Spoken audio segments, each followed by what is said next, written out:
2024년 4월 28일 일요일 돈다방 미쓰리 시작하겠습니다. 자, 오늘 돈다방 미쓰리는 지난주 금요일 뉴욕 증시, 다가오는 한 주 동안 증시 일정, 그리고 시황에 대한 이야기를 해드릴 거고요. 돈다방 미쓰리가 여러분들에게 전해드리는 메시지는 딱 한 가지입니다. 여러분, 세상에 전문가는 없다.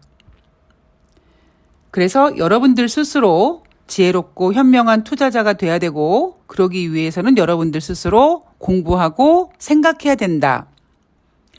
왜 제가 그런 메시지를 전해드리냐 하면, 여러분들도 최근 돈다방 미쓰리를 들으신 분들은 아시겠지만, 전문가들이 얘기하는 어떠한 현재 증시 이슈들, 경제 이슈들을 보면 틀리잖아요. 그죠? 그렇다면 그들이 진짜 제대로 보고 있는 게 아니라 그냥 그 누군가 혹은 능력은 졸라 없는데 프로필만 좋아서 유명세만 있는 전문가가 여러분 지금 시장의 이슈는 이겁니다 라고 해버리면 투자자들은 어이구 저 사람이 전문가니까 저 사람 말을 믿겠지 하고 우르르 달려들게 되죠. 그래서 불나방처럼 뛰어들어서 모든 자산을 거덜을 내게 되는 겁니다. 그래서 제가 여러분들께 간곡히 부탁드리고 싶은 것은 지금 모든 전문가들, 사람들이 떠들어대고 있는 어떤 경제 이슈, 이런 어떤 증시 이슈가 진짜 제대로 된 이슈인지 확인해 보셔란 겁니다. 제가 이렇게 말씀드릴 수 있는 거는 미쓰리가 지난 2015년 이후부터 연준의 금리, 어떤 동향 같은 거 잘 맞췄죠. 모든 사람들이 금리를 인상한다고 외쳤던 2019년도 거의 제가 유일하게 금리 인하할 거예요라고 얘기하고 있고, 최근 들어서 그 누구도 얘기하지 않았던 스태그플레이션을 여러분 2024년도 이슈는 스태그플레이션입니다 라고 얘기했고, 지금 와서야 이제 한 명, 두 명씩 스태그플레이션을 얘기합니다. 주식은, 경제는 미리 보고 앞서 봐야 된다. 저는 여기에 대한 저의 원칙은 변하지 않습니다. 그래서 미쓰리는 시황관을 자주 바꾸지 못하죠. 자, 어쨌든 제가 여러분들께 돈다방 미쓰리를 통해서 전하고 싶은 메시지가 무엇인지 여러분들께서 딱 정하고, 아예 나는 미쓰리 방송이 안 맞아, 쟤는 좀 아닌 것 같아, 그러면은 안 들으시면 되는 거고, 그래? 그러면은 나도 한번 좀 스트레스 받고 피곤하고 그러지만 나도 한번 공부 한번 해볼까라면은 계속 방송을 들으시면서 같이 공부해 가시면 되는 겁니다. 자, 어쨌든 오늘 제가 여러분들께 전해드릴 메시지, 어떤 얘기할 거라는 거를 다 전해드렸습니다.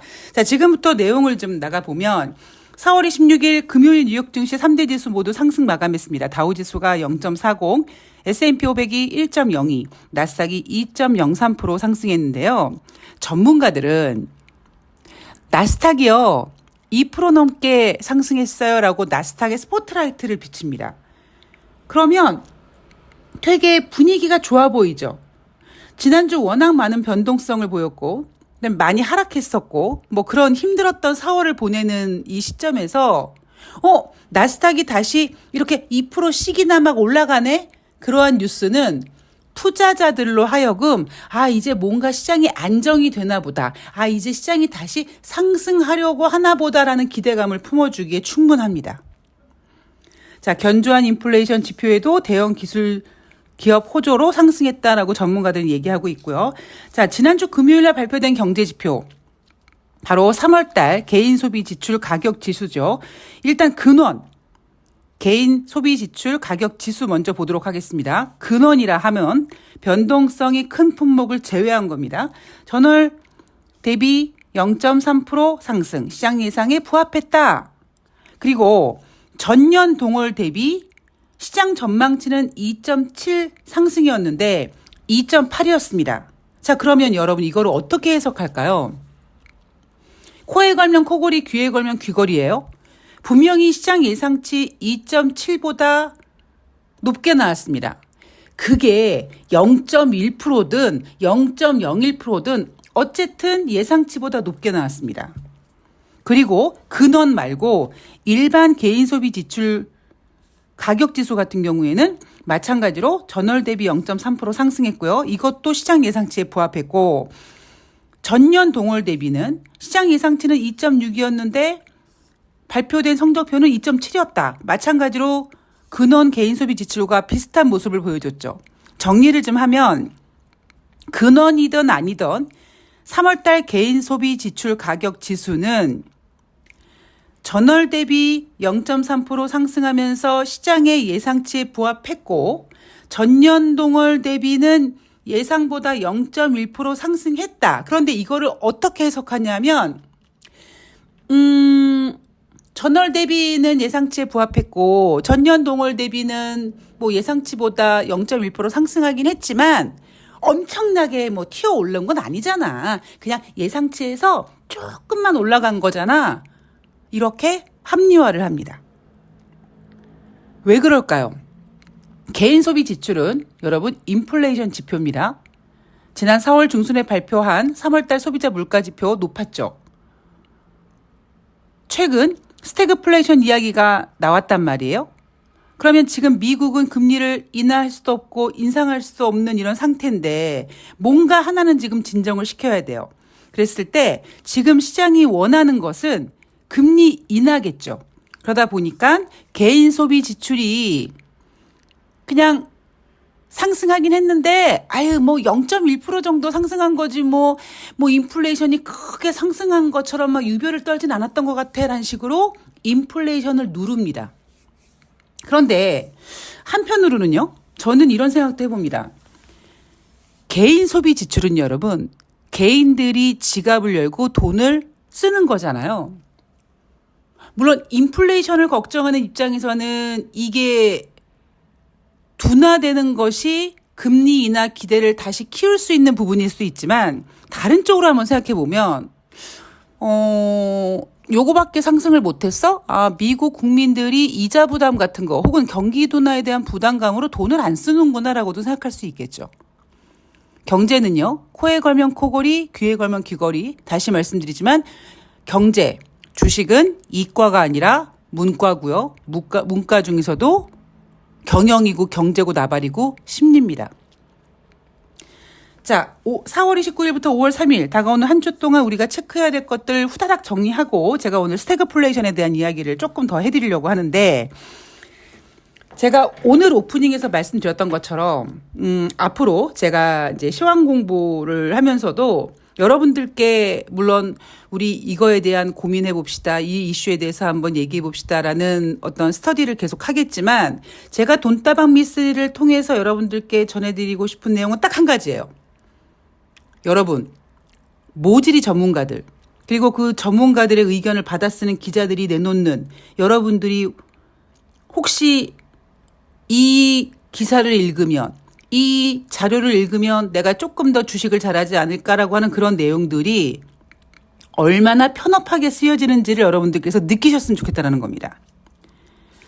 왜 그런지 제가 오늘 거기에 대해서 좀 설명해 드리면 지난주 금요일 코스피 시장은 반등에 성공했다고 하죠. 지난주 금요일 날 우리나라 주식시장은 반등했고 그리고 미국 증시도 금요일 날 상승했고 특히 전문가들이 어머나 세상에 나스닥이 2%씩이나 올랐어요라고 하다 보니까 4월 29일 월요일 대한민국 주식시장은 상승 출발 가능성이 농후하겠죠. 지난주 코스피 지수는 널뛰기 장세를 많이 보였는데 이번 주에도 약간 널뛰기 장세를 보이긴 할 것 같다. 왜냐하면 이벤트가 워낙 많기 때문에 그러나 지난주보다는 좀 덜 할 것이다. 그러니까 대한민국 애널리스트들이 보는 4월 29일부터 5월 3일까지의 증시 분위기는 지난주에는 너무 큰 변동성을 보였지만 이번 주는 지난주보다는 덜 변동성을 보일 것이다. 그리고 그 변동성이 상승 쪽이다. 뭐 이런 겁니다. 2600포인트 이탈 가능성은 낮다라고 보고 있고요. 특히 하나증권 같은 경우에는 삼성전자의 지금 현재 주가는 현재 주가 대비 상승 여력이 20%가량 남아있다. 올라갈 거다 이거죠. 그리고 12만 원도 가능하다고 합니다. 제가 지금 얘기하는 거는요. 국내 증권사 애널리스트들이 여러분들에게 전하는 메시지를 정리해드리고 있는 겁니다. 5월 2일 날 윤석열 대통령이 밸류업 2차 세미나를 통해서 가이드라인을 공개할 예정이다. 당초 올 하반기 시행 예정이었으나 증시 부진과 맞물려서 5월부터 시행하기로 했으니 5월 2일 날 이 가이드라인 공개할 것이고 가이드라인 공개하면 대한민국 주식시장이 좋아질 수 있을 거라는 것을 여러분들에게 사기를 치고 있는 거고요. 그래서 NH투자증권은 2,570포인트에서 2,700포인트 주간 코스피 예상 밴드를 정했습니다. 그리고 이번 주 FOMC 회의가 예정되어 있잖아요. 5월달 FOMC 회의에서 매파적 기조 강화될 수 있지만 상당 부분이 이미 증시에 반영됐다라고 국내 증시를 전망했습니다. 자, 여러분, 제가 지금 국내 증권사 애널리스트들이 여러분들께 전해드리는 4월 29일부터 5월 3일까지 어떤 증시 분위기를 쭉 정리해 드렸는데 여러분 어떤 기분이 드십니까? 그냥 좋을 것 같죠? 나쁠 것 같은 이미지를 별로 주지 않았습니다. 변동성은 예상되지만 지난주보단 덜할 것 같고 호재 있고 뭐 악재 반영됐고 삼성전자 더 올라갈 수 있고 막 12만 원 갈 수 있다고 합니다. 여기에 제가 어떤 이야기를 해드리고 싶냐면 여러분들 얘네들 왜 이렇게 했을까요? 여러분 기억나시겠지만 지난번 증시가 하락했을 때, 그러니까 증시가 상승했을 때 바로 한 달 전이죠. 3월 26일 날 증권사들이 쏟아낸 4월 달 코스피 예상 밴드는 2,850포인트, 2,900포인트였습니다. 3월 말까지 증시 분위기가 굉장히 좋았어요. 그런데 4월 달 분위기가 안 좋아집니다. 그런데 증권사들은 지네들이 질러놓은 게 있단 말이에요. 그러니까 이걸 추락하게, 여러분 시장 분위기가 좀 안 좋을 것 같습니다. 저희가 좀 잘못 본 것 같습니다라고 얘기는 차마 못하죠. 저는 국내 증권사 애널리스트들을 보면은 마치 윤석열 같아요. 사과할지 모릅니다. 그러다 보니까 어떻게든지 지수를 좀 받치기 위해서 증시가 빠질 때 증권사들이 무슨 소리를 했냐면 2,650포인트에서는 저가 매수 비중 확대를 해라 이렇게 얘기했던 증권사가 있었습니다. 대신증권이었을 거로 기억되고요. 그다음에 뭐 2,500포인트, 2,550포인트까지 갈 수 있지만 뭐 거기서도 비중 확대를 해라. 그리고 삼성전자 같은 경우에도 삼성전자 막 올라갈 때 9만 원까지 외쳤단 말이에요. 키움증권이 아마 9만 원 가격을 내놨던 것 같은데 못 갔잖아요. 다시 빠졌습니다. 그럼 다시 삼성전자를 올리기 위해서 지금보다 20% 상승할 수 있다. 12만 원 갈 수 있다. 그러니까 투자자들 실망하지 말고 그냥 지금 사. 이렇게 얘기하고 싶은 거겠죠. 여러분 주식은 왜 오른다? 사는 사람이 많으면 오르는 겁니다. 주식이 왜 빠진다? 파는 사람이 많기 때문에 빠지는 겁니다. 실적이고 재료고 나발이고 다 필요 없습니다.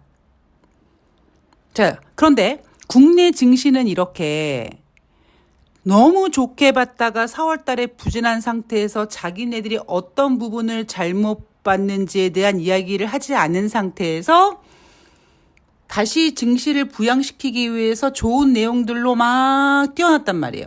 그러면 여러분 다가오는 한 주 동안 진짜 좋을까요? 자, 뉴욕 증시를 보면 알 수 있겠죠. 뉴욕 증시 같은 경우에는요, 일단 실적의 본격적인 그 성적표들이 막 발표가 되죠.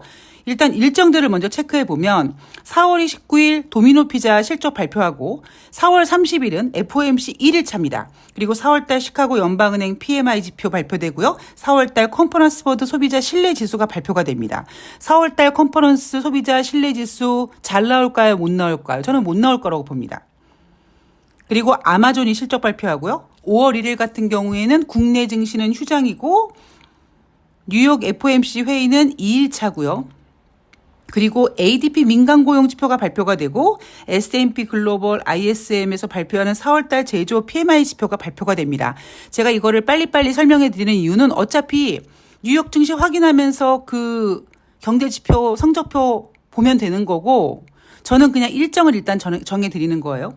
5월 2일 4월달 챌린저 감원 보고서가 발표가 되고 애플의 실적이 발표가 되는데 이것도 마찬가지로 어떻게 얘기하고 있냐면 이번에 애플 성적 별로 안 좋을 거야. 왜냐하면 중국 내 아이폰 판매가 부진했거든. 근데 이것도 이미 다 알고 있었어. 괜찮아. 그래서 만약에 애플이 중국 판매가 부진해서 실적이 안 좋아서 빠진다고 하면 뭐 해야 돼? 저가 매수 사.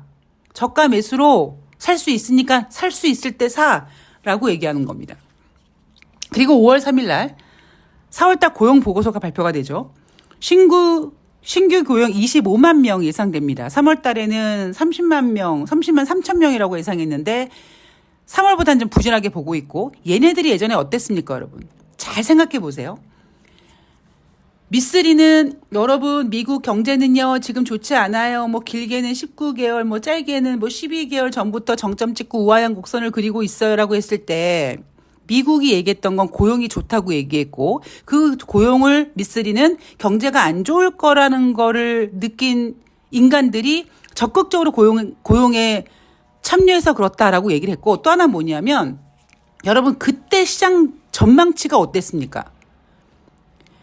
그냥 뭐 18만 명, 19만 명 이렇게 눈높이를 크게 낮춰놨었어요. 그래서 18만 명 정도 예상했는데 어이구 뭐 30만 명 나왔네, 미국 경제 좋네라고 했다가 또 2달 뒤에 다시 수정해가지고 뭐 2만 명, 3만 명 낮춰놓고 또 다시 예상치를 한 19만 명, 20만 명 했다가 한 거기에 부합하면은 예상치에 부합했다고 미국 고용 좋다고 얘기했습니다. 그런데 갑자기 뜬금없이 지금 스태그플레이션 이야기가 나오고 있는 거죠. 제가 오늘 스태그플레이션이란 이야기, 뭐 이미 주례장창 작년 연말부터 2024년 경제 이슈는 스태그플레이션이란 얘기를 했고, 앞에 방송에서도 그런 얘기를 했기 때문에 오늘 제가 뭐 스태그플레이션에 대해서 크게 뭔가를 더 던지진 않겠습니다. 다시 말씀드리지만 제가 오늘 여러분들께 전해드리고 싶은 메시지는 딱 한 가지예요. 시장을 제대로 보셔야 된다. 자, 작년 연말에 여러분 분위기 어땠습니까? 금리 인하 기대감이 11월 초부터 스멀 만들어지다가 막 폭발하기 시작했죠. 그래서 갑자기 막 2024년 6번, 7번 금리 인하까지 제기가 됐습니다. 근데 그때 저는 여러분 그냥 상상 임신이에요. 2024년도 이슈는 스태그플레이션입니다 라고 얘기하면서, 여러분 스태그플레이션이 뭐예요? 경제활동, 즉 경제지표가 둔화되면서 물가는 상승하는, 경제에는 둔화되고 있는데 인플레이션 잡지 못하는 게 이게 스태그플레이션이다. 자, 스태그플레이션은요 시장 참여자들이 가장 두려워하는 시나리오입니다. 제가 이런 얘기 해드렸죠. 왜?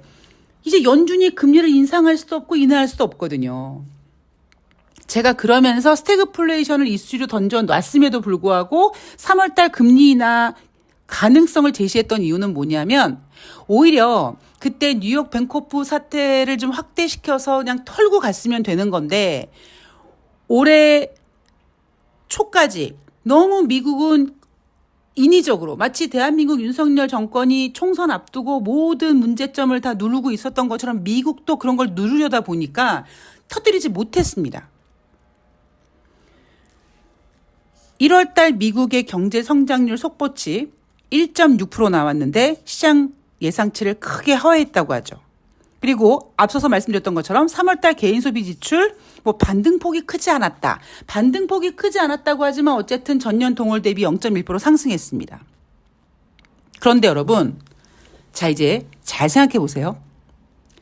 3월달 개인 소비 지출이죠. 여러분 2월달도 그렇고 1월달도 그렇고, 그리고 뭐 1월달, 2월달, 3월달 소비자 물가 지표 상승했잖아요. 그죠? 그런데 1분기 경제 성장률이 예상치를 크게 하회했어요. 1분기가 언제입니까? 2024년 1월달, 2월달, 3월달이에요. 과거 데이터입니다. 개인 소비 지출 혹은 소비자 물가 지표도 1월달, 2월달, 3월달 모두 상승했어요. 그러면 과거 1분기 성적표를 보면 1분기 GDP 경제 성장률은 둔화됐는데 인플레이션은 높아진 겁니다. 제가 왜 작년 연말부터 스태그플레이션을 얘기했냐면, 제가 늘 말씀드리지만 경제는, 주식은 앞서가야 되는 거잖아요. 이미 미국은 스태그플레이션이에요. 근데 여러분 스태그플레이션이 요즘에 어떻게 표현됩니까? 앞으로 미국이 스태그플레이션이 될 수도 있어라고 얘기하는 겁니다. 제가 여러분들께 전하려고 하는 메시지가 뭔지 확실하게 좀 느끼시겠습니까? 이미 미국은요, 스태그플레이션이라니까요. 제가 예상해서가 아니라 성적표가 그렇잖아요. 지난 1분기, 과거 데이터 3개월 1분기 경제성장률 둔화됐어요. 근데 지난 3개월 동안 인플레이션 지표는 올라갔어요. 그러면 앞으로 스태그플레이션이 우려되는 게 아니라 이미 미국은 스태그플레이션이 진행 중이라는 거죠.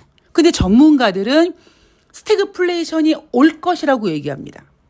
여러분들은 맨날 이런 그들의 어떤 스탠스에 농락당하시는 거죠. 제가 스태그플레이션 얘기하면서 국제유가 상승할 거고, 아니 왜 사람들은 미국의 10년물 국채금리를 체크를 하지 않는지 답답하다, 이런 얘기 해드렸잖아요. 자, 월스트리트 저널에서 미국 경제는 세계 1위다, 이게 문제다라고 얘기하면서 제목을 들으면 좀 웃기긴 한데, 저는 뭐 제목 같은 거 의미 두지 않고 메시지만 여러분들께 중요 포인트만 전해드리면, 미국의 국내 총생산 대비 적자는 지금 주요 선진국 대비 가장 높은 수준이다. 그래서 지금 여러분 미국의 10년물 국채금리가 올라가는 이유가 뭡니까? 미국이 엄청나게 지금 채권을 발행하고 있거든요.